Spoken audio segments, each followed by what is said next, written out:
I mean, from a perspective of Luton, if you didn't own and you want a Luton player for Tuesday the 3rd, my honest take, if you get yourself in that situation, would be buy Carlton Morris on that night and take the Burnley, Tottenham and Nottingham Forest games and then sell it straight on to probably, say, Ollie Watkins or something like that straight after Luton play Forest.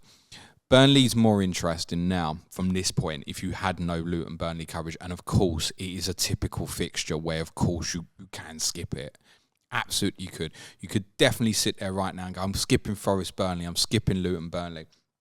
Where it's interesting, though, and where I do think people should invest is, essentially, if you're not like you and has an Mbumo or some of you might have a Flecken, for example, then there are 2 captaincies sitting right in front of you across the next 3 match weeks, if you will.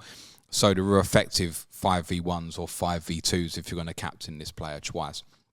Forest obviously play Burnley on Monday night, and then they obviously have the game against Nottingham Forest on October the 1st.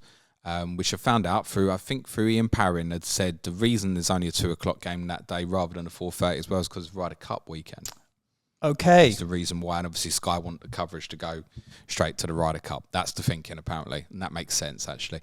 Burnley, of course, obviously play Forest this Monday night, and then obviously fast forward 15 days, have the rearranged trip to Luton. Now, with Burnley as well, what's really interesting about this, I think, is the real longer-term prospects of this. I think if you're going for a Burnley player, you should consider this potentially as a long-term prospect, and that might sound absolutely nuts considering what I've said and the goals they've been shipping. Let's also remember, we played 3 of the best attacking teams in the league so far. And there's enough for us to suggest, as I said, that there might be something here. So I'm going to take you through the data for the 4 defenders of interest so far. So against Man City in the first game, they basically played a 5-2-3. So Vitinho played as well. O'Shea was most for passes, 42. And Beyer hit 4 tackles, tier 1 tackles, went off with 20 minutes to go, basically. Would he have got near passing tier? No, absolutely not. Would we accept it against Manchester City? No, absolutely not. Against Aston Villa, Delcroix, who played left back, 82 passes. Connor Roberts played right back, 70 passes. Alderkill, centre back, 69 passes. Dara O'Shea, 101 passes. That's a lot. Against Aston Villa. Okay. Then in the Tottenham... Who beat them handsomely. Then in the Tottenham game, Alderkill was really low on passes, played right back. But the other 3, Roberts and Beyer, who again went off with 20 minutes to go, and O'Shea, 47, 46 and 49 respectively. And we know Tottenham are very much moving towards being a more possession-dominating team, and yes, a very good pressing team. And obviously Beyer had these 10 tackles. So Bayer's got, on average, 14 tackles across 2 games so far, 7 per game. Now, the caveat to that is, again, played 2 of the best defensive teams in the league, Man City and Tottenham. Actually, a little bit per Nakamba. Fixture list doesn't matter for people picking up tackles. Almost the more difficult games may be better.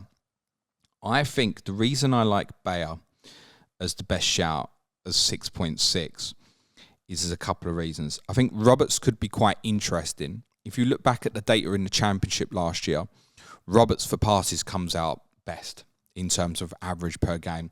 And that's because quite a lot he was inverting from fullback positions. The problem they've got at the moment is he's kind of basically the only fullback in the squad. Delcroix has come in and played left back. Against Tottenham, he came on as left-sided centre back.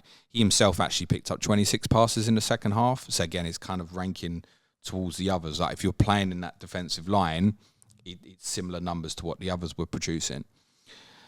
So Roberts will absolutely play. There's the good news. But we don't know if he's going to play right back, left back. We don't know how much he's going to invert or not. If he inverts into midfield and goes and joins Josh Cullen, he'll hit passing tiers quite a bit. I think Beyer is the most assured. I was obviously at Turf Moor for the Tottenham game, and I think O'Shea had quite a shaky afternoon. And it's a step up from what he's been doing at West Brom into this, whereas Burnley invested more heavily in Beyer. They had him on loan last year. They knew exactly what they were getting when they bought the footballer. So I'd be really surprised if Beyer doesn't stay as one of the 2 centre-backs. We may see back 3 on occasion. If we do, he's even more likely to play. He's 6'6", Roberts is 7-2. O'Shea is 6-7.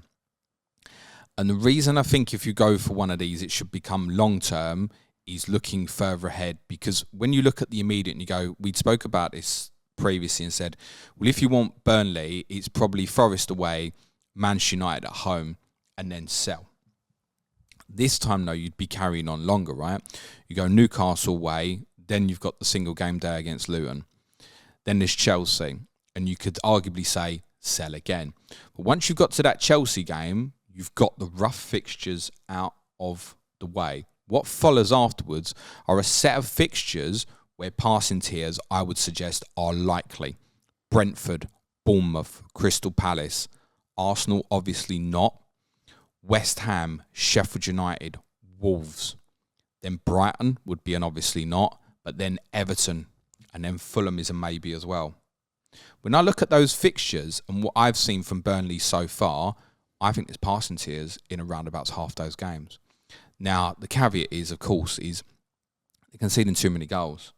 But if that stops, and you've got an enabler sitting like a 6.6 there, where we kind of had real focus on the Cambers and stuff like that, if it allows you that one extra attacking player, for example, be it a Bukayo Saka, Marcus Rashford, whatever you fancy in coming weeks, depending on your entry points, I think this should be considered. Also, looking further ahead, following some of the more recent rearrangements, and I'll speak about this more in November. There's not much point speaking about this now, but I think Wolves against Burnley on Tuesday, December the 5th will be a single game day. And as it's a Tuesday in a set of midweek fixtures, there won't be an entry point necessarily. That's dependent on how the November fixtures fall. So if Burnley always had a Saturday in December, you might struggle to find an entry point, therefore. Go on. Thank you. But no, thank you. No. Thank you. Full stop.